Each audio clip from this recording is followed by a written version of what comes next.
O enfado é generalizado entre os familiares da tripulación do Villa de Pitanxo. A decisión do Canadá de suspender a búsqueda dos 12 mariñeiros que continúan desaparecidos en Terra Nova foi un duro golpe para todos. É unha situación difícil, pero non notamos nin cooperación, nin axuda, nin amparo. Xa sabemos, desafortunadamente, que non están vivos, pero son 12 persoas que non merece que se abandonen así. O Goberno Central tamén é branco do seu enfado. Non entenden que non se exixa ás autoridades canadenses que continúen cos traballos. Que se poñan os medios, que non se cale e se aplauda que abandonen en menos de 48 horas unhas catas persoas, con a excusa de que non están vivos. Hoxe trasladaron o seu sentir o ministro de Pesca nunha reunión que mantiveron en Marín a que non estaban convocados de xeito oficial. Ao finalizar, Luis Planas abandonou a autoridade portuaria sen facer declaracións aos medios. Con los familiares y hemos quedado en hacer ninguna declaración, ¿de acuerdo?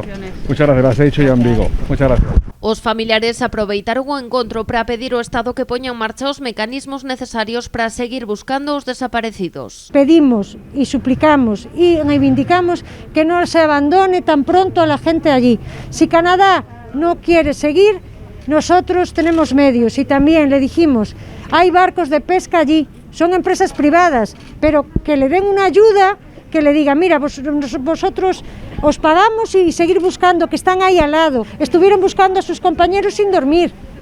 Y los que están a salvo y son supervivientes y los cuerpos que se recuperaron fue gracias a esos barcos de pesca. El ministro dijo que él iba a hablar con los otros ministerios a ver si era posible. Como xa fixeran antes da reunión ante Planas, denunciaron a falta de transparencia na xestión desta traxedia. Aseguran que as familias non están a recibir información das fontes oficiais. Mentira, nós non temos información de ningún tipo.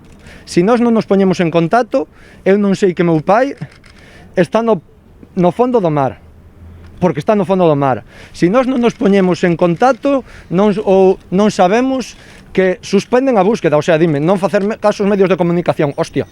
Os medios de comunicación están dicindo que se suspenda a búsqueda, como pode ser posible? Non, eu non facer caso que non pode ser, pois é. Na reunión participaron tamén os alcaldes dos municipios dos mariñeiros, entre eles o rexedor de Cambados, Samuel Lago, que acompañou o fillo pequeno do veciño da vila desaparecido no naufraxio, Miguel Lumbres. Que aínda que as esperanzas que todos reconocen que albergan agora son moi escasas de que aparezcan máis superviventes, pois sí que queren cerrar unha etapa, queren poder ter un duelo e queren poder enterrar aos seus familiares. Os familiares reclamaron tamén celeridade nas tarefas para saber quen son os 9 cadáveres rescatados do mar que aínda continúan sen identificar.